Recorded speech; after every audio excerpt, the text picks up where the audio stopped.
ओम श्री विष्णुवे नमः। आप सभी का हमारे चैनल में बहुत बहुत स्वागत और अभिनंदन है। आप सभी का हमारे चैनल पर हमारी कथाओं को इतना प्रेम से सुनने के लिए, उन्हें लाइक करने के लिए, प्रेम से कमेंट करने के लिए आप सभी का हार्दिक आभार। आज कार्तिक मास का अंतिम दिन है, तो आज की कथा के बाद में आप हमारे चैनल पर मार्गशीर्ष महात्म की कथाओं को भी हर दिन नियम से सुनेंगे। उम्मीद करती हूँ कि आप इन कथाओं को भी अपना प्रेम अवश्य दीजिएगा। आज आप सुनेंगे कार्तिक मास महात्म का अध्याय 30। इसी के साथ आप सुनेंगे पीपल पतवारी की कहानी, विष्णु चालीसा का पाठ, तुलसी माता की कथा और तुलसी माता की आरती। नारद जी कहते हैं कि जो कोई कार्तिक मास का उद्यापन करता है उसे विष्णु लोक की प्राप्ति होती है। सूत जी ने कहा कि उद्यापन करने की शक्ति ना भी हो तो ब्राह्मणों को भोजन कराएं, यदि ब्राह्मण ना हो तो गौ का पूजन करें और गौ भी ना हो तो पीपल और बट वृक्ष का पूजन करें। तब ऋषि पूछने लगे कि महाराज, सब वृक्षों में पीपल और बट को ही श्रेष्ठ क्यों माना गया है? वृक्ष तो सब समान ही हैं।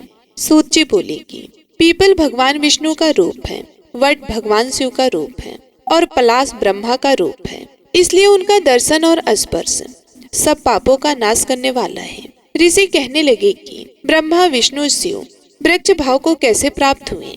तब सूत जी कहने लगे कि एक समय श्री महादेव जी और पार्वती जी एकांत में विराजमान थे।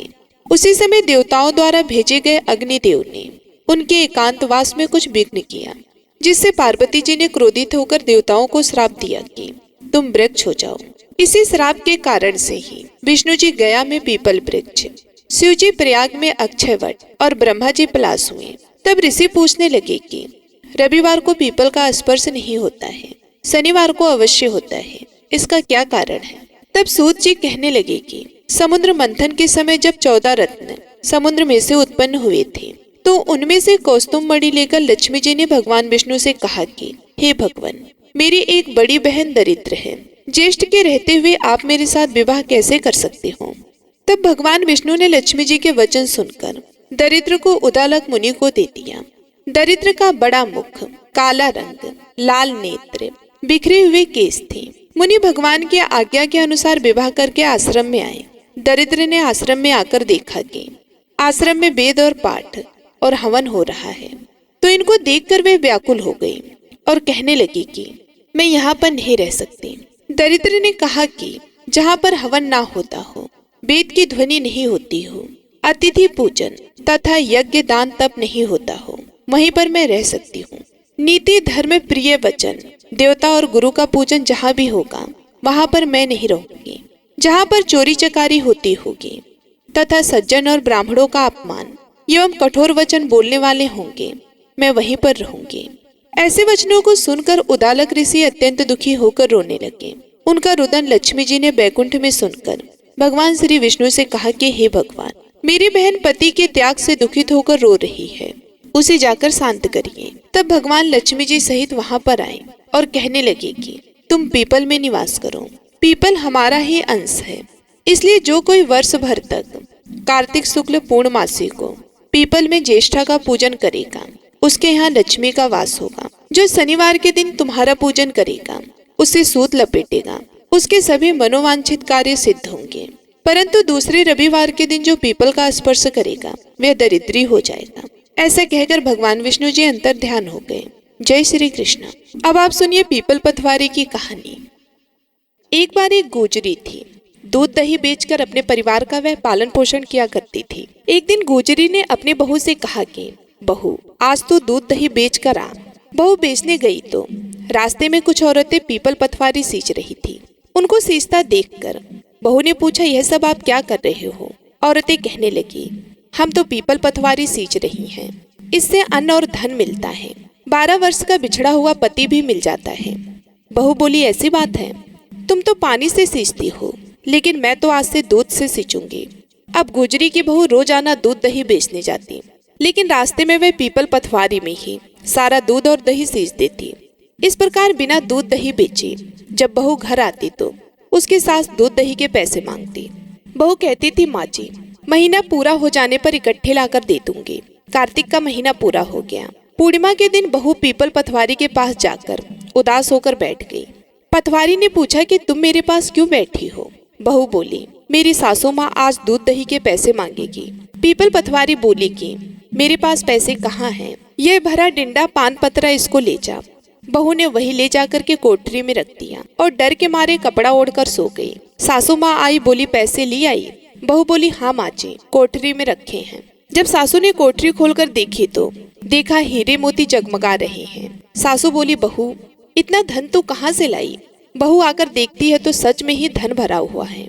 बहू तो बहुत भोली भाली थी, मन की सच्ची थी। उसने सारी बात सच सच अपने सास को बता दी। सास ने सुना तो कहने लगी अगली बार से कार्तिक मास में मैं भी पीपल पटवारी को सींचा करूंगी। अगले साल कार्तिक मास फिर आया। सास दूध दही बेचने जाती। दूध दही तो वह बेच कर आ जाती और हांडी धोकर जो भी बचा कुचा पानी होता पीपल पटवारी में चढ़ा देती। घर आकर बहू से कहती बहू मुझसे पैसे मांग। बहू कहती माँ जी सासू से कोई बहू दाम मांगती है भला? मगर सासू कहती मुझे कुछ नहीं पता, तू मुझसे पैसे मांग। बहू बोली ठीक है सासू माँ, पैसे लेकर आओ। तो सास पीपल पटवारी के पास जाकर बैठ गई। पीपल पटवारी ने सास को पान पतरा भरा डिंडा दे दिया। सास ने ले जाकर के कोठरी में रख दिया। बहू ने खोल कर देखा तो उसमें कीड़े मकोड़े बिलबिला रहे थे। बहू ने कहा सासू माँ यह क्या? सास ने आकर देखा और बोलने लगी कि पीपल पटवारी बड़ी दोगली पटपीटन है। मेरी बहू को तो धन दिया, मुझको कीड़ा मकोड़ा दे दिया। तब जिसने भी इस बात को सुना सब बोलने लगे कि बहू तो सत्य की भूख से सींचती थी, तुम तो धन की भूखी हो। हे पटवारी माता, जैसा बहू को दिया वैसा सबको देना और जैसा सास को दिया वैसा कभी किसी को ना देना। बोलिए पटवारी माता की जय। अब सुनिए पीपल सींचने की कथाएं। एक समय की बात है, किसी गांव में मंगला नामक एक किसान रहा करता था। वे खेती बाड़ी से अपना घर चलाता था। भाग्यवश जब भी उसकी कोई संतान होती तो उसकी अकाल मृत्यु हो जाती। इस तरह मंगला के 6 बच्चे काल का ग्रास बन गए। इस दुख से मंगला और उसकी पत्नी बहुत दुखी रहा करते थे। फिर एक समय ऐसा आया जब मंगला के घर में बंधे पशुओं ने भी दूध देना बंद कर दिया और खेतों में भी फसल नाम मात्र की रह गई। अपने ऊपर आते एक के बाद एक संकट से वे दोनों पति पत्नी बहुत चिंता में रहने लगे।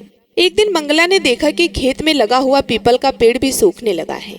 फिर एक दिन वह दोनों पति पत्नी पीपल के उस पेड़ के नीचे बैठे अपने ऊपर आए इस दुख और संकट के बारे में बात कर रहे थे। बात करते करते वह जोर से रोने लगे। उन दोनों के रोने की आवाज वहां से गुजर रहे एक महात्मा के कानों में पड़ गई। महात्मा ने सोचा ऐसी कौन सी विपत्ति है जो यह दोनों पति पत्नी एक साथ बैठकर रो रहे हैं। वे महात्मा पीपल के वृक्ष के नीचे बैठे किसान और उसकी पत्नी के पास पहुंचे। महात्मा को देखकर दोनों ने उन्हें प्रणाम किया। महात्मा के पूछने पर मंगला ने उन्हें अपनी आप बीती सुना दी और कहने लगा महाराज, कई वर्षों से हम संतान का दुख झेल रहे हैं और अब अपने पशु और खेतों में लगे वृक्षों का दुख झेलना हमारे बस की बात नहीं। उनके ऐसी दशा को देखकर महात्मा बोले, तुम किसी प्रकार की चिंता मत करो। तुम्हारे खेत में लगा यह पीपल का वृक्ष तुम्हारे सभी दुखों का नाश करेगा। आज के बाद तुम रविवार को छोड़कर बाकी 6 दिनों तक इस पीपल को दूध जल और तेल से सींचना। संध्या के समय पीपल के नीचे तेल का दीपक जलाना और 7वें दिन यानी रविवार को पीपल में जल चढ़ाने की बजाय दूध मिश्रित जल सूर्य भगवान को अर्पित करना। तुम्हारे ऊपर आया हुआ सारा संकट कट जाएगा। ऐसा कहकर वे महात्मा वहां से चले गए। फिर मंगला ने महात्मा के कहे अनुसार अगले दिन से ही अपने खेत में लगे पीपल के वृक्ष को सींचना शुरू कर दिया और शाम के समय वह पीपल के वृक्ष के नीचे तेल का दीपक भी जलाने लगा। देखते ही देखते मंगला के संकट कटने लगे। वह पीपल का वृक्ष जो सूख रहा था फिर से हरा भरा हो गया। खेत में फसल लहलाने लगी। पशुओं ने भी भरपूर दूध देना शुरू कर दिया और ठीक 1 वर्ष के अंदर ही मंगला के घर में पुत्र पैदा हुआ। अब दोनों पति पत्नी बड़ी खुशी के साथ अपने पुत्र के साथ रहने लगे। उनके घर की दरिद्रता दूर हो गई। पीपल सींचने के कारण अब उनके घर में संतानों की अकाल मृत्यु नहीं होती थी। एक दिन मंगला को फिर से उन महात्मा के दर्शन हुए। मंगला और उसकी पत्नी ने पुत्र सहित महात्मा को प्रणाम किया और कहा कि हे प्रभु, आपके आशीर्वाद से ही हमें संतान सहित सभी सुख प्राप्त हुए हैं। महात्मा बोले, यह मेरा आशीर्वाद नहीं बल्कि तुम्हारे पितृ पूर्वजों का आशीर्वाद है जिनका दोष तुम्हें लगा हुआ था। पितरों को प्रसन्न रखने या उनकी शांति के लिए पीपल की पूजा सबसे ऊपर बताई गई है। इसलिए हर मनुष्य को पितरों की शांति के लिए पीपल में जल अवश्य अर्पित करना चाहिए। ऐसा करने से पितर प्रसन्न रहते हैं और घर में हर तरह की खुशहाली भी बनी रहती है। हे पीपल देव, जैसे आपने मंगला के कष्ट दूर किए, वैसे ही इस कथा को सुनने और सुनाने वाले, हुकार भरने वाले सब पर बनाए रखना। सबको सुख, शांति और समृद्धि देना। बोलिए पीपल पथवारी माता की जय। अब आप सुनिए भगवत गीता का यह अध्याय। भगवान श्री कृष्ण ने अर्जुन से कहा कि हे अर्जुन, इस संसार को अविनाशी वृक्ष कहा गया है, जिसकी जड़ें ऊपर की ओर हैं और शाखाएं नीचे की ओर, तथा इस वृक्ष के पत्ते वैदिक सूत्र हैं। जो इस अविनाशी वृक्ष को जानता है वही वेदों का जानकार है। इस संसार रूपी वृक्ष की समस्त योनियां रूपी शाखाएं नीचे और ऊपर सभी ओर फैली हुई हैं। इस वृक्ष की शाखाएं प्रकृति के तीनों गुणों द्वारा विकसित होती हैं। इस वृक्ष की इंद्रिय विषय रूपी कोपले हैं। इस वृक्ष की जड़ों का विस्तार नीचे की ओर भी होता है, जो कि साकाम कर्म रूप से मनुष्यों के लिए फल रूपी बंधन उत्पन्न करती है। इस संसार रूपी वृक्ष के वास्तविक स्वरूप का अनुभव इस जगत में नहीं किया जा सकता है, क्योंकि ना तो इसका आदि है और ना ही इसका अंत है और ना ही इसका कोई आधार ही है। अत्यंत दंडता से स्थित इस वृक्ष को केवल वैराग्य रूपी हथियार के द्वारा ही काटा जा सकता है। वैराग्य रूपी हथियार से काटने के बाद मनुष्य को उस परम लक्ष्य परमात्मा के मार्ग की खोज करनी चाहिए। जिस मार्ग पर पहुंचा हुआ मनुष्य इस संसार में फिर कभी वापस नहीं लौटता है। फिर मनुष्य को उस परमात्मा के शरणागत हो जाना चाहिए, जिस परमात्मा से इस आदि रहित संसार रूपी वृक्ष की उत्पत्ति और विस्तार होता है। जो मनुष्य मान प्रतिष्ठा और मोह से मुक्त है तथा जिसने सांसारिक विषयों में लिप्त मनुष्यों की संगति को त्याग दिया है, जो निरंतर परमात्मा स्वरूप में स्थित रहता है, जिसकी सांसारिक कामनाएं पूर्ण रूप से समाप्त हो चुकी हैं और जिसका सुख दुख नाम का भेद समाप्त हो गया है, ऐसा मोह से मुक्त हुआ मनुष्य उस अविनाशी परम पद को प्राप्त करता है। उस परम धाम को ना तो सूर्य प्रकाशित करता है, ना चंद्रमा प्रकाशित करती है और ना ही अग्नि प्रकाशित करती है। जहाँ पहुंचकर कोई भी मनुष्य इस संसार में वापस नहीं आता है, वही मेरा परम धाम है। हे अर्जुन, संसार में प्रत्येक शरीर में स्थित जीवात्मा मेरा ही सनातन अंश है, जो कि मन सहित 6 इंद्रियों के द्वारा प्रकृति के अधीन होकर कार्य करता है। शरीर का स्वामी जीवात्मा 6 इंद्रियों के कार्यों को संस्कार रूप में ग्रहण करके एक शरीर का त्याग करके दूसरे शरीर में उसी प्रकार चला जाता है, जिस प्रकार वायु गंध को एक स्थान से ग्रहण करके दूसरे स्थान में ले जाती है। इस प्रकार दूसरे शरीर में स्थित होकर जीवात्मा कान, आंख, त्वचा, जीभ, नाक और मन की सहायता से ही विषयों का भोग करता है। जीवात्मा शरीर का किस प्रकार त्याग कर सकती है, किस प्रकार शरीर में स्थित रहती है और किस प्रकार प्रकृति के गुणों के अधीन होकर विषयों का भोग करती है। मूर्ख मनुष्य कभी भी इस प्रक्रिया को नहीं देख पाते हैं। केवल वही मनुष्य देख पाते हैं जिनकी आंखें ज्ञान के प्रकाश से प्रकाशित हो गई हैं। योग के अभ्यास में प्रयत्नशील मनुष्य ही अपने हृदय में स्थित इस आत्मा को देख सकते हैं, किंतु जो मनुष्य योग के अभ्यास में नहीं लगे हैं, ऐसे अज्ञानी प्रयत्न करते रहने पर भी इस आत्मा को नहीं देख पाते हैं। जो प्रकाश सूर्य में स्थित है, जिससे समस्त संसार प्रकाशित होता है, जो प्रकाश चंद्रमा में स्थित है और जो प्रकाश अग्नि में स्थित है, उस प्रकाश को तू मुझसे ही उत्पन्न समझ। मैं ही प्रत्येक लोक में प्रवेश करके अपनी शक्ति से सभी प्राणियों को धारण करता हूँ और मैं ही चंद्रमा के रूप से वनस्पतियों में जीवन रस बनकर समस्त प्राणियों का पोषण करता हूँ। मैं ही पाचन अग्नि के रूप में समस्त जीवों के शरीर में स्थिर रहता हूँ। मैं ही प्राण वायु और आपान वायु को संतुलित रखते हुए 4 प्रकार के चबाने वाले, पीने वाले, चाटने वाले और चूसने वाले इन अन्नों को पचाता हूँ। मैं ही समस्त जीवों के हृदय में आत्मा रूप में स्थित हूँ। मेरे द्वारा ही जीव को वास्तविक स्वरूप की स्मृति, विस्मृति और ज्ञान होता है। मैं ही समस्त वेदों के द्वारा जानने योग्य हूँ। मुझसे ही समस्त वेद उत्पन्न होते हैं और मैं ही समस्त वेदों को जानने वाला हूँ। हे अर्जुन, संसार में 2 प्रकार के ही जीव होते हैं, एक नाशवान यानी कि क्षर और दूसरे अविनाशी यानी कि अक्षर। इनमें समस्त जीवों के शरीर तो नाशवान होते हैं और समस्त जीवों के आत्मा को अविनाशी कहा जाता है, परंतु इन दोनों के अतिरिक्त एक श्रेष्ठ पुरुष है जिसे परमात्मा कहा जाता है। वे अविनाशी भगवान तीनों लोकों में प्रवेश करके सभी प्राणियों का भरण पोषण करता है, क्योंकि मैं ही क्षर और अक्षर दोनों से परे स्थित सर्वोत्तम हूँ। इसलिए संसार में वेदों में पुरुषोत्तम रूप में विख्यात हो। हे भरतवंशी अर्जुन, जो मनुष्य इस प्रकार मुझको संशय रहित होकर भगवान रूप से जानता है, वे मनुष्य मुझे ही सब कुछ जानकर सभी प्रकार से मेरी ही भक्ति करता है। हे निष्पाप अर्जुन, इस प्रकार यह शास्त्रों का अति गोपनीय रहस्य मेरे द्वारा कहा गया है। हे भरतवंशी, जो मनुष्य इस परम ज्ञान को इसी प्रकार से समझता है, वे बुद्धिमान हो जाता है और उसके सभी प्रत्यय पूर्ण हो जाते हैं। इस प्रकार उपनिषद, ब्रह्म विद्या तथा योग शास्त्र रूप श्रीमद् भागवत गीता के श्री कृष्ण अर्जुन संवाद में पुरुषोत्तम योग नाम का 15वां अध्याय संपूर्ण हुआ। बोलिए श्री विष्णु भगवान की जय, माता लक्ष्मी की जय। अब आप सुनेंगे तुलसी माता की कथा, तुलसी माता की आरती। एक बार एक गांव में एक बुजुर्ग महिला रहा करती थी। वे बहुत ही पूजा पाठ किया करती थी। वह रोज तुलसी माँ की पूजा करती थी। वह बुजुर्ग महिला रोज तुलसी माता से कहती कि हे तुलसी माँ, तुम मुझे बहू दो, पीताम्बर की धोती दो, मीठा मीठा ग्रास दो, बैकुंठ में वास दो, चटक की चाल दो, पटक की मौत दो, चंदन का काट दो, रानी सा काज दो, दाल भात का भोजन दो, 11 की मौत दो और कृष्ण जी का कंधा दो। वे बुजुर्ग महिला हर महीने में तुलसी माता की रोज पूजा करती और उनके विरले को रोज सींचती। तुलसी माता बुजुर्ग महिला की बात सुनकर धीरे धीरे सूखने लगी। तभी भगवान श्री कृष्ण जी ने देखा कि तुलसी माता सूख रही हैं और तभी एक दिन भगवान श्री कृष्ण तुलसी माता जी के पास प्रकट हुए और भगवान श्री कृष्ण जी ने तुलसी माता से पूछा कि तुम क्यों सूख रही हो? सभी महिलाएं तुम्हारी पूजा करती हैं और तुमको रोज सींचती हैं, लेकिन फिर भी तुम सूखती जा रही हो, इसका कारण क्या है?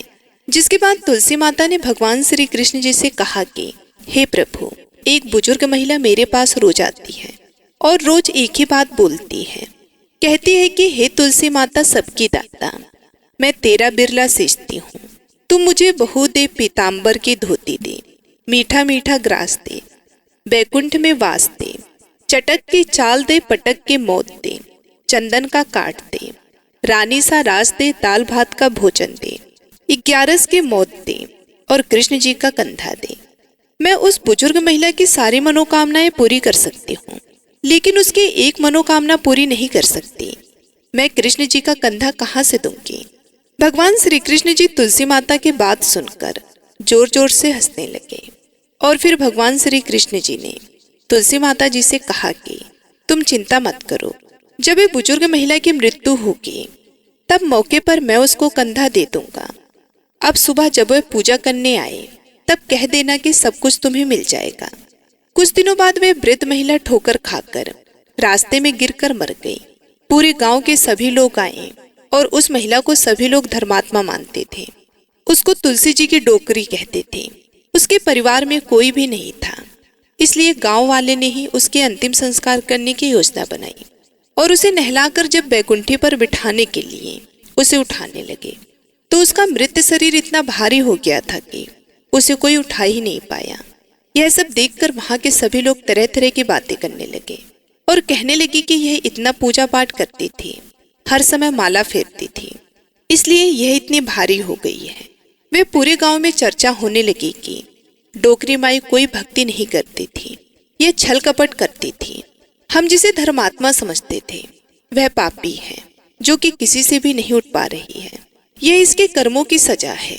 इधर भगवान ने सोचा कि मेरे भक्तों की निंदा हो रही है, इसलिए भगवान ने बूढ़े ब्राह्मण का भेष धारण करके वहां पर आए और वहां पर एक व्यक्ति से पूछने लगे कि यहाँ पर इतनी भीड़ क्यों लगी है, जिससे लोग कहने लगे कि यह डोकरी माई मर गई है और पाप इतना था कि जिससे ये उठ नहीं पा रही हैं। सब उठा उठा कर थक गए। तब ब्राह्मण ने कहा कि मुझे एक बात डोकरी के कानों में कहने दो, फिर वे देखो कैसे उठती हैं। तो सभी लोगों ने कहा कि आप भी प्रयास करके देख लीजिए। तब भगवान ने उस वृद्ध महिला के कानों में कहा कि हे डोकरी माई, देखो मैं आ गया हूँ। और जो डोकरी पूजा करते समय शब्द कहती थी वह शब्द उसके कानों में कहने लगे, तू बिड़ला सींच, तेरा मैं करूँ निस्तारा, मेरा डोकरी माई बहू ले, बेटी ले पोता ले, लड्डू ले पीताम्बर की धोती ले, गहना ले घी का घड़ा ले, मीठा मीठा खीर और पूड़ी ले, दाल भात का भोजन ले, धन दौलत ले, बेटा पोता को ले, काम ले तुलसी को पताका ले, मुंह में गंगा जल ले, 11 के दिन ले, चंदन को दाग ले, श्री कृष्ण जी का कंधा ले। इतना सुनते ही डोकरी हल्की हो गई। भगवान ने बोला आओ और उसको उठाओ। भगवान ने हाथ लगाया और डोकरी उठ गई। सबको बड़ा ही आश्चर्य हुआ। उसे खूब धूमधाम से ले जाया गया। भगवान उसे अपने कंधे पर ले गए। पूरे गांव में इसकी चर्चा होने लगी, जिससे उसको मुक्ति मिल गई और वह बैकुंठ में चली गई। सभी लोग देखते रहे। सभी लोगों ने देखा कि शमशान घाट तक तो ब्राह्मण साथ ही आया था, लेकिन अब वह दिखाई नहीं दे रहा। इससे लोगों को समझ में आ गया कि वो कोई और नहीं, स्वयं भगवान बूढ़े ब्राह्मण के रूप में आए थे। बोलिए श्री राधा कृष्ण भगवान की जय। बोलिए श्री तुलसी शालिग्राम जी की जय। आइए अब सुनते हैं तुलसी चालीसा। जय जय तुलसी भगवती सत्यवती सुखदानी, नमो नमो हरि प्रियसी श्री वृंदा गुण खानी। श्री हरि शीस विरजनी देहु अमर वरम, जनहित हे वृंदावनी अब ना करहु बिलम।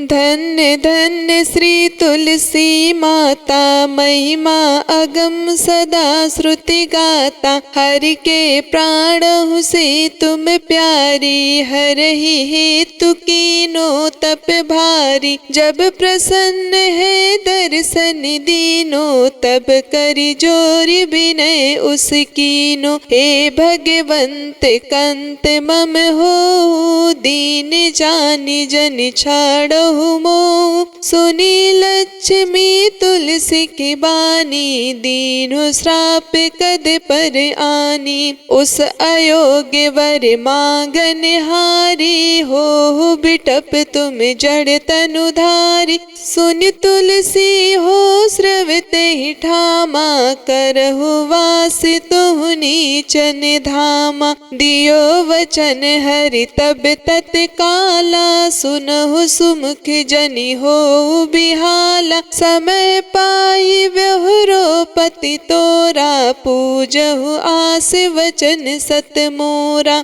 तब गोकुल माह गोप सुदा माता, सुभई तुलसी तू बामा। कृष्ण रास लीला के माही, राध सक्यो प्रेम लखि नाही। दियो श्राप तुलसी तत्काला, नर लोक ही तुम जन्महु बाला। यो गोप वह दानव राजा, शंख चूड़ नामक सिर ताजा। तुलसी भई तासु की नारी, परम सती गुण रूप अगारी। अस दे कल्प बीत जब गयऊ, कल्प तृतीय जन्म तब भयऊ। वृंदाना में भयो तुलसी को, असुर जलंधर नाम पति को। कर अति द्वंद अतुल बल धामा, लीन शंकर से संग्रामा। जब निज सैन्य सहित शिव हारे, मरहि न तब हर हर ही पुकारे। पतिव्रता वृंदा थी नारी, को न सके पतहि संघारी। तब जलंधर ही भेष बनाई, वृंदा ढींग हरि पहुँचो जाई। शिव हित लई कर कपट प्रसंगा, कियो सतीत्व धर्म तो ही भंगा। भयो जलंधर कर संघारा, सुनि उर शोक भयो उपारा। ते छड़ दियो कपट हरि टारी, लखी वृंदा दुख गिरा उचारी। जलंधर जस हत्यो अभिभीता, सोई रावण तस हरि ही सीता। अस प्रस्तर सम हृदय तुम्हारा, धर्म खंडी मम पत ही संगारा।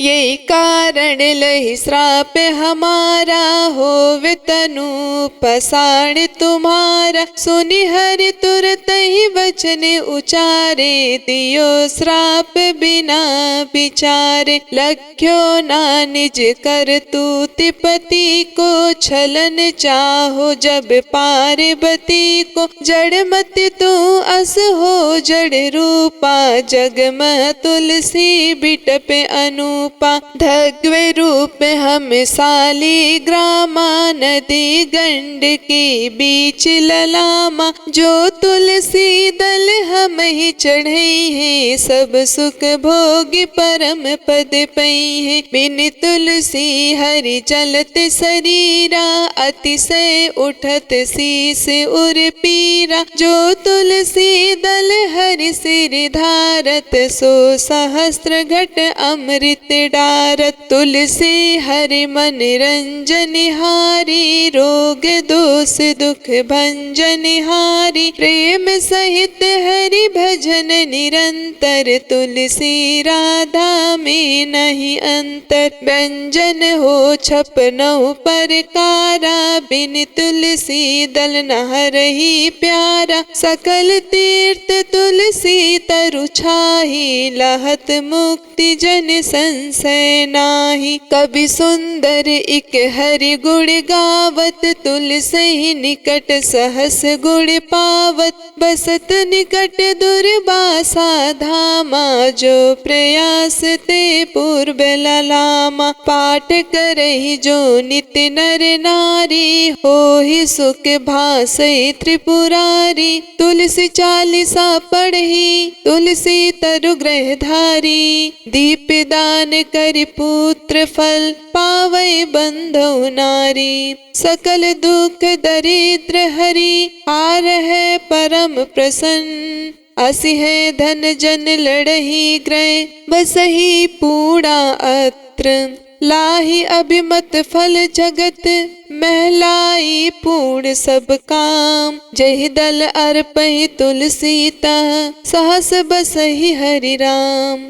तुलसी महिमा नाम लख, तुलसी सुत सुख राम, मानस चालीसा रच्यो, जगमह तुलसीदास। बोलिए तुलसी माता की जय, श्री हरि विष्णु की जय। अब आइए सुनते हैं कार्तिक स्नान की पहली कहानी, इल्ली और घुड़ की, जिसे कार्तिक के महीने में जरूर सुनना चाहिए। बोलो लक्ष्मीपति नारायण की जय हो। बहुत समय पहले की बात है, एक इल्ली और घुड़ रहा करते थे। दोनों में अच्छी दोस्ती थी, जहाँ भी जाते साथ साथ जाते। तो एक बार कार्तिक का महीना आया, तो राजा की बेटी कार्तिक स्नान के लिए जा रही थी। तो इल्ली कहने लगी कि आओ घुड़, हम भी कार्तिक स्नान करते हैं। राजा की बेटी जाती है तो हम भी चले जाएंगे, क्या पता हमें भी पुण्य फलों की प्राप्ति हो। तो इल्ली की बात सुनकर घुड़ कहने लगा कि तू ही कार्तिक स्नान कर, मैं तो कार्तिक स्नान के बारे में कुछ नहीं जानता कि कार्तिक स्नान क्या होता है, इसके करने से मैं तो नहीं करूँगा। घुड़ के मना करने पर इल्ली एक बार तो उदास हो गई, सोचने लगी कि कार्तिक स्नान तो जरूर करना है। तभी उसके मन में एक विचार आया कि राजा की बेटी जाती है तो उसके पल्ले से लगकर चली जाऊंगी और उसी के साथ वापस आ जाऊंगी, मुझे अकेली जाना नहीं पड़ेगा। तो यह सोचकर वह तो बहुत ही खुश हुई। और दूसरे ही दिन राजा की लड़की जब स्नान करने के लिए जाती तो उसकी चुन्नी के पल्ले से लगकर वह इल्ली भी चली जाती। जब राजा की बेटी गंगा जी पहुंच जाती तो इल्ली उतरकर धीरे से गंगा स्नान करती और वापस आकर चुन्नी के पल्ले से लग जाती। इसी तरह इल्ली ने राजा की बेटी के साथ पूरे महीने कार्तिक स्नान किया। घुड़ से वे रोज आना कहती थी, पर घुड़ ने तो एक भी दिन जाकर कार्तिक स्नान नहीं किया। समय बीत गया, आयु पूरी होने पर दोनों मृत्यु को प्राप्त हो गए। इल्ली अपने दूसरे जन्म में कार्तिक स्नान के पुण्य प्रताप से राजा के घर में जन्म लिया और घुड़ राजा के घर का गधा बन गया। अब राजा की बेटी खूब लाड प्यार के साथ पलने बढ़ने लगी। समय के साथ वे बड़ी हुई तो राजा ने अपनी बेटी का विवाह खूब सारा दान दहेज देकर अपनी बेटी को विदा किया। तो बेटी ससुराल जाने लगी तो उसने अपने पालकी रुकवाकर और राजा से कहने लगी कि पिताजी मुझे तो ये गधा चाहिए। तो अपनी बेटी के मुंह से इस तरह की बात सुनकर राजा को बड़ी ही हैरानी हुई। राजा कहने लगी कि बेटी तुम चाहे तो धन और दौलत ले जा, पर इस गधे को मत लेकर जा। लोग क्या कहेंगे कि राजा के घर से आई है और दहेज में गधा लेकर आई है। पर राजा की बेटी तो अपनी जिद पर अड़ी रही, कहने लगी कि पिताजी मुझे और कोई दान दहेज नहीं चाहिए, मुझे तो बस ये गधा दे दो, सब कुछ मिल जाएगा। राजा को आखिर अपनी बेटी के आगे झुकना पड़ा और उस गधे को रथ से बंधवा दिया। अब गधा तो रथ के साथ तेज तेज दौड़ने लगा और इस तरह राजा की बेटी अपने ससुराल पहुंच गई। वहां पर खूब लोग इकट्ठे हुए थे। देखने आए थे कि राजा के बेटे की बहू कैसी है। पर जब लोगों ने रथ में गधा बंधा हुआ देखा तो सभी लोगों को बड़ा ही आश्चर्य हुआ और कहने लगे कि देखो, राजा के घर से आई है और गधे को लेकर आई है। पर वे कुछ नहीं बोली। राजा और उसके बेटे को भी बड़ी ही हैरानी हो रही थी कि बहू गधे को लेकर क्यों आई है। फिर रथ से खोलकर गधे को महल के नीचे बंधवा दिया। अब रोजाना राजा के पुत्र वधू घर का काम जल्दी जल्दी निपटाती और नीचे उतर के आती और उस गधे से बातें करने लगती। जब लड़की नीचे आती तो गधा कहता कि मुझे पानी पिला दे, तो वह लड़की कहती कि मैंने तुम्हें पहले ही कहा था कि कार्तिक स्नान कर ले, पर तूने तो मेरा कहना नहीं माना। तू तो बोलता था कि मैं तो कार्तिक स्नान नहीं करूंगा और ना ही मैं व्रत करूंगा। मैं तो बाजरा खाऊंगा और ठंडा ठंडा पानी पीऊंगा। अब बाजरा खा और ठंडा ठंडा पानी पी। मेरे साथ कार्तिक स्नान कर लेता तो तेरी ये हालत नहीं होती। एक दिन राजा ने अपने पुत्र वधू को गधे के साथ बातें करते हुए सुन लिया, तो उन्होंने अपने राजकुमार को बुलाकर सारी बात बताई। तो राजकुमार ने आकर अपनी पत्नी से कहा कि आप मुझे सारी बात बताओ। तब रानी बनी उस लड़की ने कहा कि स्वामी, मैं पिछले जन्म में इल्ली थी और जो ये गधा है ये घुन था। तब मैंने इससे कहा था कि कार्तिक स्नान कर ले, पर वे नहीं माना और मैं राजा की लड़की के पल्ले से लगकर पूरे महीने कार्तिक स्नान किया था। तो कार्तिक स्नान के पुण्य प्रताप से राजा के घर में जन्म लिया और राजा के घर में ही बहू बनकर आई हूँ। तब राजा के बेटे ने सुना कि कार्तिक स्नान का इतना पुण्य प्रताप होता है, तो उसने अपने पिताजी को कार्तिक स्नान के पुण्य फल के बारे में बताया और कहा कि पिताजी, आप हमें आज्ञा देके हर साल हम दोनों पति पत्नी जोड़े से कार्तिक स्नान करें। तो राजा अपने बेटे की बात सुनकर बहुत ही खुश हुआ और उन्हें कार्तिक स्नान करने की इजाजत दे दी। फिर राजा का बेटा और उसकी पत्नी हर साल कार्तिक के महीने गंगा जी जाकर कार्तिक स्नान किया करते थे और फिर पंडितों को भोजन करवाकर खूब दान पुण्य भी किया करते थे। तो राजा ने सारी नगरी में कहलवा दिया कि जिस तरह मेरे बेटे और बहू कार्तिक स्नान करते हैं, उसी तरह सारी नगरी के लोग कार्तिक स्नान करें। तो सारे लोगों ने अपने राजा की आज्ञा मानकर कार्तिक स्नान किया और स्नान किया हुआ पानी उस घुन पर डाला जो गधा बना हुआ था, जिससे वह मोक्ष को प्राप्त हुआ। हे कार्तिक भगवान, कार्तिक स्नान का जैसा पुण्य फल आपने इल्ली को दिया, वैसे सबको देना। जो भी कार्तिक स्नान करके आपकी इस कथा को श्रद्धा भाव से सुने, उसकी सारी मनोकामनाएं पूर्ण करना। किसी गांव में एक साहूकार रहता था और उसका एक बेटा और बहू भी उसके साथ ही रहते थे। साहूकार की बहू कार्तिक मास में रोज सवेरे उठकर गंगा स्नान करने के लिए जाती। सुबह जल्दी जाते समय वे किसी भी पराये पुरुष का मुंह नहीं देखती थी। यह उसका रोज का नियम था। एक राजा का बेटा भी सुबह सवेरे गंगा स्नान करने के लिए जाया करता। वे हैरान होता कि मैं इतनी जल्दी उठता हूँ स्नान करने के लिए, लेकिन कोई तो है जो मुझसे भी जल्दी उठकर स्नान कर लेता है। कार्तिक माह के 5 दिन बचे थे कि एक दिन साहूकार की बहू तो स्नान करके वापस जा रही थी और उस समय राजा का वह बेटा स्नान करने के लिए आ रहा था। आवाज सुनकर बहू जल्दी जल्दी जाने लगी, लेकिन जल्दबाजी में उसकी माला मोजड़ी वहीं छूट गई। राजा के बेटे ने उसकी माला और मोजड़ी उठा ली और सोचने लगा कि जिस स्त्री की यह माला मोजड़ी इतनी सुंदर है, वह स्त्री खुद कितनी सुंदर होगी। तब उसने पूरे गांव में घोषणा करवा दी कि यह जिसकी माला और मोजड़ी है, वह 5 रात मेरे पास आएगी। साहूकार के बेटे की बहू ने कहलवा दिया कि मैं 5 रात आऊंगी, लेकिन किसी को साग भरने बैठा देना। राजा के बेटे ने एक तोते को पिंजरे में बंद कर गंगा किनारे पेड़ पर टांग दिया। बहू सुबह के समय आई, पहली पैड़ी पर पैर रखा और बोली कि हे कार्तिक के ठाकुर, राई दामोदर, 5 पांडु, 6ठे नारायण भिखम राजा, उस पापी को नींद आ जाए। राजा के बेटे को नींद आ गई। बहू नहा धोकर चलने लगी तो तोते से बोली कि सुआ सुआ, तेरे गल डालूंगी हीरा, मेरी साग भरियो बीरा। सुआ बोला कि कोई बीर भी साग भरता है क्या? वे फिर बोली सुआ सुआ, सुबह तेरे पग घालूंगी नेवर, साग भरियो मेरे देवर। सुआ ने कहा कि ठीक है भाभी, मैं तेरी साख रखूंगा। वह तो कहकर चली गई। राजा का बेटा हड़बड़ा कर उठा और सुआ से पूछा कि सुआ सुआ, वह आई थी, कैसी थी? सुआ बोला कि आभा की सी बिजली, होली की सी झल, केला की सी कामनी, गुलाब का सा रंग। अगले दिन राजा के बेटे ने सोचा कि आज मैं अपनी उंगली में चीरा लगाऊंगा, इससे मुझे नींद नहीं आएगी। अगले दिन राजकुमार उंगली चीर कर लेट गया। वह आई और भगवान से उसी तरह प्रार्थना करने लगी और राजकुमार को फिर से नींद आ गई। वह स्नान करके फिर से वापस चली गई। सुबह राजकुमार ने तोते से फिर पूछा तो उसने वही सारी बातें दोहरा दी। अब राजकुमार बोला कि मैं आज रात में आंखों में मिर्ची डालकर बैठूंगा। रात में वह मिर्ची डालकर बैठ गया। बहू फिर आई और प्रार्थना की, जिससे उसे फिर से नींद आ गई। राजकुमार ने तोते से बहू के आने की बात पूछी। उसने फिर से वही बात बता दी। राजकुमार अब फिर सोचने लगा कि आज मैं बिना बिस्तरे के ही बैठूंगा, और रात को बिना बिस्तरे के बैठ गया। जब वह स्नान करने आई तो उसने फिर से भगवान से प्रार्थना की और राजकुमार को नींद आ गई। जब वह नहाकर जाने लगी तो आंखें बंद करके चली गई। राजकुमार जब उठा तो वह जा चुकी थी। राजकुमार फिर सोच में पड़ गया और सोचने लगा कि आज मैं अंगीठी जलाकर बैठूंगा, जिससे कि नींद नहीं आएगी। फिर वे रात को अंगीठी रखकर बैठ गया। साहूकार की बहू आई और वे भगवान से प्रार्थना करने लगी कि आपने 4 रातें तो निकाल दी, अब यह रात और निकाल दो। भगवान ने उसकी बात रख ली और राजकुमार को नींद आ गई। जब वे नहाकर जाने लगी तो तोते से बोली कि इस पापी को कह देना कि 5 रातें पूरी हो चुकी हैं। वह मेरे मोतियों की माला मेरे घर भिजवा दे। सुबह राजकुमार की आंखें खुली तो उसने तोते से पूछा कि क्या वह आई थी, तो तोते ने कहा कि हाँ, वह आई थी और उसने अपनी माला मंगवाई है।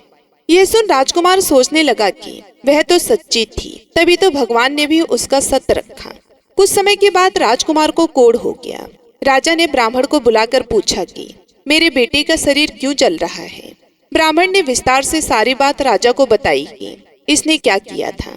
ब्राह्मण ने कहा कि इसने पतिव्रता स्त्री पर बुरी नजर डाली, इसलिए यह इस रोग से पीड़ित हुआ है। राजा ने इसके ठीक होने का उपाय पूछा तो ब्राह्मण ने कहा कि ये उस साहूकार की बहू को धर्म की बहन बनाए और रोज उसके नहाए हुए जल से यह स्नान करे, तब यह ठीक हो सकता है। राजा साहूकार की बहू की माला लेकर साहूकार के घर गया और बोला कि यह माला आपके पुत्र वधू की है, इसे ले और आपकी बहू के नहाए हुए जल से मेरे बेटे को नहला दे। साहूकार बोला कि वह तो किसी पराये पुरुष का मुंह तक नहीं देखती, आप उसे इस नाली पर बिठा दीजिए। जब वह ऊपर नहाएगी तब नीचे इस नाली के पानी से आपका पुत्र नहा लेगा। राजकुमार ने ऐसा ही किया और कुछ समय बाद उसका शरीर चंदन सा हो गया। हे पंच भिखु देवता, जैसे आपने साहूकार की पुत्र वधू का सत्य रखा, वैसे ही सभी का रखना। पूनो नहाई पड़वा नहाई, 5 रतन पंच तीरथ, पंच भीखम नहाई। 1 टका मेरी गांठ में सुनियो रघुराई, आधे का लाई आंवला आधे की राई। राई दामोदर सांवला, जिसने सृष्टि रचाई। राजा के घर उतरी पुतरी बन आई, राजा लाया ब्याह के रानी बनाई। 4 चक्कर 4 मक्कर 4 दिए की लौ, मैं तुझसे पूछूं श्री कृष्ण जी कब निस्तारा होए। जब आएगा कार्तिक का महीना तब निस्तारा होए। प्रेम से बोलिए कार्तिक के राई दामोदर की जय। अब आप सुनेंगे तुलसी माता की कथा। सावड़ी मुनि की पुत्री तुलसी अपूर्व सुंदरी थी। उनकी इच्छा थी कि उनका विवाह भगवान नारायण के साथ हो। इसके लिए उन्होंने नारायण पर्वत की चोटी में स्थित बद्री वन में घोर तपस्या की। दीर्घ काल तक तपस्या के उपरांत ब्रह्मा जी ने प्रसन्न होकर दर्शन दिया और वर मांगने को कहा। तुलसी जी ने कहा, हे सृष्टिकर्ता ब्रह्मदेव, आप अंतर्यामी हैं, सबके मन की बात आप जानते हैं। फिर भी मैं अपनी इच्छा आपसे बताती हूँ। मैं चाहती हूँ कि भगवान श्री नारायण मुझे पति रूप में मिले। ब्रह्मा जी ने कहा, तुम्हारा अविष्ट तुम्हें अवश्य मिलेगा। अपने पूर्व जन्म में किसी अपराध के कारण तुम्हें श्राप मिला है। इसी प्रकार भगवान श्री नारायण के एक पार्षद को भी दानव कुल में जन्म लेने का श्राप मिला है। दानव कुल में जन्म लेने के बाद भी उसमें नारायण का अंश विद्यमान रहेगा। इसलिए इस जन्म में पूर्व जन्म के पाप के समन के लिए संपूर्ण नारायण तो नहीं मिलेंगे, लेकिन नारायण के अंश से युक्त दानव कुल में जन्मे उस श्रापग्रस्त पार्षद से तुम्हारा विवाह होगा। श्राप मुक्त होने पर भगवान श्री नारायण सदा सर्वदा के लिए तुम्हारे पति हो जाएंगे। तुलसी ने ब्रह्मा के इस वरदान को स्वीकार किया, क्योंकि मानव कुल में जन्म लेने के कारण उसे मायावी भोग को तो भोगना ही था। तुलसी बद्री वन में ही रहने लगी। नारायण का वह पार्षद दानोकुल में जालंधर के नाम से पैदा हुआ था। कुछ दिनों बाद वह भ्रमण करता हुआ बद्रीवन में आया। यहाँ तुलसी को देखते ही वह उस पर मंत्रमुग्ध हो गया। तुलसी के सामने उसने अपने विवाह का प्रस्ताव रखा। इतने में ही महामुनि ब्रह्मा जी आ गए और तुलसी से कहा कि हे तुलसी, जालंधर को देखो, कैसा देवोम उसका स्वरूप है। दानवकुल में जन्म लेने के बाद भी लगता है जैसे इसके शरीर में नारायण का वास हो। तुम प्रस्ताव को सहर्ष से स्वीकार कर लो। तुलसी को भी लगा कि उसकी तपस्या पूर्ण हुई, उसे इच्छित फल मिला है। जालंधर के साथ उसका गंधर्व विवाह हो गया और वे जालंधर के साथ उसके महल में पत्नी बनकर आ गई। जालंधर ने अपनी परम सुंदरी सती साध्वी पत्नी तुलसी के साथ बहुत दिनों तक राज्य किया। उसने अपने राज्य का इतना विस्तार किया कि देवलोक तक उसके अधिकार में आ गया। स्वर्ग का सुख भोगने वाले देवताओं की दशा भिखारियों जैसी हो गई। जालंधर किसी को कष्ट नहीं देता था, पर अधिकार और राज्य छिन जाने से सारे देवता मिलकर ब्रह्मा, विष्णु और शिव जी की सभा में गए तथा अपनी विपत्ति सुनाई। ब्रह्मा जी ने कहा कि तुलसी परम साध्वी है, उसका विवाह जालंधर से मैंने ही करवाया था। जालंधर को तब तक नहीं हराया या मारा जा सकता जब तक तुलसी को छला न जाए। विष्णु जी ने कहा, जालंधर पूर्व जन्म में मेरा पार्षद था। श्राप के कारण उसे दैत्य कुल में जन्म लेना पड़ा। इस जन्म में भी मेरा अंश उसमें व्यापक है। साथ ही तुलसी के पतिव्रत धर्म से वह अजय है। फिर देवताओं की सहमति से भगवान शिव ने जालंधर के पास संदेशा भेजा कि या तो वह देवताओं को राज्य लौटा दे या फिर उनसे युद्ध करे। जालंधर शंकर जी के पास पहुंचा। उसने कहा, देवाधिदेव, आपके लिए देवताओं का पक्ष लेना उचित नहीं है। राज्य बढ़ाना हर राजा का कर्तव्य है। मैं किसी को दुखी नहीं कर रहा हूँ। देवताओं से कहिए कि वे मेरी प्रजा बनकर रहें।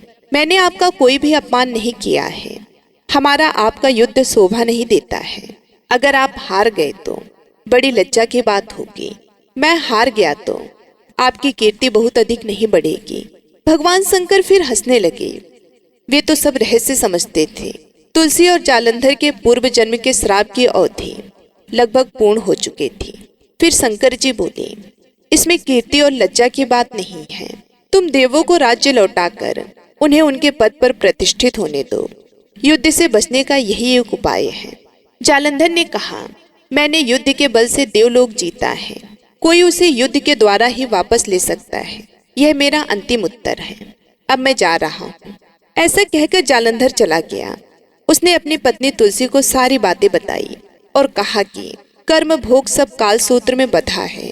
जीवन में हर्ष शोक, भय सुख दुख, मंगल अमंगल, ये सब काल के अधीन है। हम तो केवल निमित्त हैं, संभव हैं। भगवान शिव देवों का पक्ष लेकर मुझसे युद्ध करें। तुम चिंता मत करना। तुम्हारी सती तेज मेरी रक्षा करेगी। दूसरे दिन भगवान शंकर के नेतृत्व में देवताओं ने युद्ध छेड़ दिया। जालंधर ने भीषण बाणों की वर्षा कर उनका वेग रोका। उसके प्रहार से देवता डगमगाने लगे। उसने दानवी शक्ति का प्रयोग कर मायावी युद्ध आरंभ किया। युद्ध स्थल पर वे किसी को भी दिखाई नहीं देता था, पर उसके अस्त्र शस्त्र प्रहार कर देवों को घायल कर रहे थे। देवगण अपने अस्त्र चलाए तो किस पर चलाएं, क्योंकि कोई शत्रु सामने था ही नहीं। कई दिनों तक इस तरह भयंकर युद्ध चला। जालंधर पराजित नहीं हुआ। तब शिव जी ने विष्णु जी से कहा कि विष्णु जी, कुछ तो उपाय करो, अन्यथा मेरा तो सारा यश मिट्टी में मिल जाएगा। विष्णु जी ने सोचा, बल से तो जालंधर को हराया नहीं जा सकता, इसलिए छल का सहारा लेना ही पड़ेगा। उन्होंने तुरंत अपना स्वरूप जालंधर जैसा बनाया और अस्त्र शस्त्र से सुसज्जित हो तुलसी जी के पास पहुंच गए और बोले कि प्रिय, मैं युद्ध जीत गया। सारे देवता भगवान शंकर समेत हार गए। इस खुशी में आओ, मैं तुम्हें अपने अंग से लगा लूं। पति को प्रत्यक्ष खड़ा देख तथा विजय का समाचार सुन वह दौड़कर मायावी जालंधर के गले से लिपट गई। इस प्रकार पति पत्नी दोनों ने आलिंगन किया, खूब खुशी मनाई। पर पुरुषों के साथ इस प्रकार के व्यवहार से उसका सती तेज नष्ट हो गया। उसका सती तेज जो जालंधर के कवच के रूप में रक्षा कर रहा था, वह कवच नष्ट हो गया। जालंधर शक्तिहीन हो गया। यह जानते ही भगवान शंकर ने अपने त्रिशूल से प्रहार किया। त्रिशूल के लगते ही जालंधर जलकर भस्म हो गया। जालंधर के मरने को जानकर भगवान विष्णु अपने असली रूप में आ गए। सामने अपने पति जालंधर के स्थान पर भगवान विष्णु को खड़ा देख तुलसी बहुत विस्मित हुई। उसको पता लग गया कि स्वयं नारायण ने उसके साथ छल किया है। क्रोध में आकर तुलसी जी ने श्राप दिया, एक सती स्त्री का सतीत्व भंग करने के अपराध में तुम हृदयहीन पत्थर हो जाओ। विष्णु जी ने तुलसी के श्राप को सिरोधार्य कर कहा, हे देवी, तुम्हारे तथा जालंधर के कल्याण के लिए मुझे ऐसा करना पड़ा। तुम दोनों को श्राप मुक्त करना था। तुम भी अब अपना शरीर त्याग कर तुलसी बिरवा के रूप में जन्म लोगी और मेरी पूजा तुलसी दल से होगी। मैं शालिग्राम पत्थर बनूंगा। मेरे शीश पर तुम आदर से विराजमान होगी। तुम्हारे पति के हड्डियों के चूर्ण से शंख की उत्पत्ति होगी। उस शंख की ध्वनि से देवताओं तथा मेरी पूजा आराधना होगी। जहाँ शंख ध्वनि होगी वहाँ मंगल में विराजमान रहूंगा। तुमने पूर्व जन्म बद्रीवन में मुझे पाने के लिए बड़ी तपस्या की थी। अब अगले जन्म में मैं नारायण प्रस्तर के रूप में बद्रीवन में स्थापित होऊंगा और मेरी पूजा अर्चना फल फूल से ना होकर तुम्हारी तुलसी दल से होगी। मेरी शीश पर विराजमान होकर तुम मुझसे भी ऊंचा पद प्राप्त करोगी। बोलिए श्री तुलसी शालिग्राम भगवान की जय।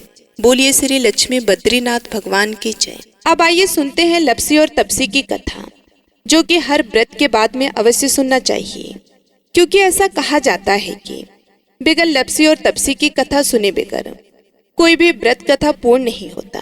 तो आइए बड़ी ही श्रद्धा से लप्सी और तपसी की कथा को सुनते हैं। एक लप्सी था, एक तपसी था। तपसी हमेशा भगवान की तपस्या करता था। तपसी हमेशा भगवान की तपस्या करता था, लेकिन उसे चोरी करने की आदत थी। लप्सी हमेशा सवा सेर की लप्सी बनाता और पहले भगवान को भोग लगाता, उसके बाद में स्वयं भोजन करता। दोनों भाइयों का यही नियम था। तो एक दिन किसी बात को लेकर दोनों में कहासुनी हो गई। तो तपसी बोला कि मैं रोजाना भगवान की तपस्या करता हूँ, इसलिए मैं बड़ा हूँ। तो लप्सी बोला कि मैं रोज भगवान को सवा सेर की लप्सी का भोग लगाता हूँ, इसलिए मैं बड़ा हूँ। ऐसा कहते हुए दोनों जोर जोर से लड़ने लगे। तभी वहां से नारद जी गुजर रहे थे। दोनों को लड़ता हुआ देखकर वहां आए और उनसे पूछा कि तुम दोनों क्यों लड़ रहे हो। तो दोनों ने अपने आप को बड़ा बताया और साथ में बड़ा होने का कारण भी बताया। तो नारद जी बोले कि मैं तुम्हारा फैसला कर दूंगा, कल आऊंगा, बता भी दूंगा कि तुम दोनों में से कौन बड़ा है। दूसरे दिन लप्सी और तपसी नहाकर अपने रोज की भक्ति करने आए। तो नारद जी ने छुपकर 1.25 करोड़ की एक एक अंगूठी उन दोनों के आगे रख दी। जैसे ही भक्ति करते हुए तपसी की नजर उस अंगूठी पर पड़ी तो उसने चुपचाप उस अंगूठी को उठाई और अपने पैरों के नीचे दबा ली। लप्सी की नजर अंगूठी पर पड़ी, लेकिन उसने ध्यान नहीं दिया। उसने पहले भगवान को भोग लगाया और फिर स्वयं भोजन करने के लिए बैठ गया। थोड़ी देर बाद नारद जी सामने आए। तो दोनों ने पूछा कि अब बताओ, हम में से कौन बड़ा है। तो नारद जी ने तपसी से खड़ा होने के लिए कहा तो वे खड़ा हुआ। तो उसके पैर के नीचे दबी हुई अंगूठी दिखाई दी। तो नारद जी ने तपसी से कहा कि तपस्या तो तुम रोज करते हो, लेकिन इतनी तपस्या करने के बाद भी तुम्हारी चोरी करने की आदत नहीं गई।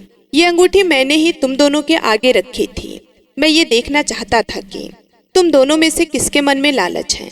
तो तुझे तो अंगूठी दिखाई पड़ते ही झट से अपने पैरों के नीचे दबा ली। लेकिन लप्सी का ध्यान अंगूठी पर जाने के बाद भी लप्सी ने अंगूठी को नहीं उठाया और ना ही ध्यान दिया। उसने सिर्फ अपने भगवान जी में ध्यान रखा, उन्हें भोग लगाया और बाद में स्वयं भोजन करने लगा।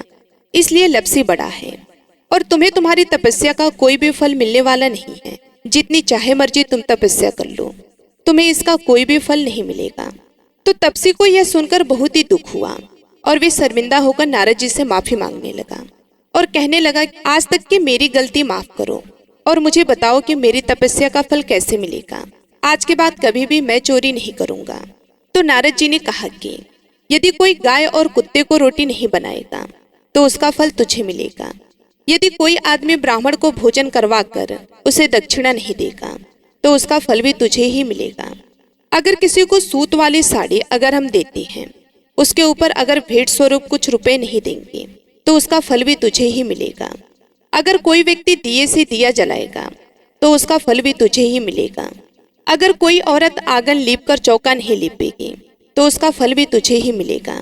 यदि कोई व्रत कथा में सारी कहानी सुन ले लेकिन तुम्हारी कहानी ना सुने तो उसका फल भी तुझे ही मिलेगा। उस दिन से हर व्रत कथा और कहानी के साथ लपसी और तपसी की कहानी कहीं और सुनी जाती है। प्रेम से बोलिए तुलसी माता की जय, माता लक्ष्मी की जय, भगवान विष्णु जी की जय। यह थी आज की कार्तिक मास के महंतम की कथा। आशा करती हूँ आपको आज की ये कथा पसंद आई होगी और आप हमारे आने वाली वीडियो का भी इंतजार करेंगे। आप सभी का दिन शुभ एवं मंगलमय हो, इसी कामना के साथ मैं आप सभी लोगों से विदा लेती हूँ। मिलती हूँ मैं आप सभी लोगों से अगले वीडियो